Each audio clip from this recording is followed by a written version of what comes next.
Music by Shankar Singh.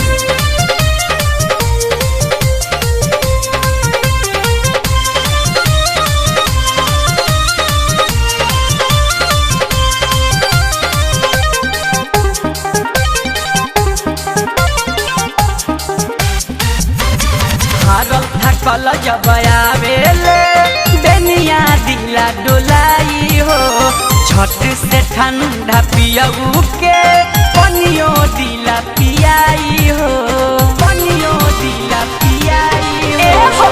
Bharat थकल जब आवेले बेनिया दिला डोलाई हो, छठ से ठंडा पियऊ के पनियो दिला पियाई हो।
जब आवेले बेनिया दिला डोलाई हो, झट से ठंडा पियऊ के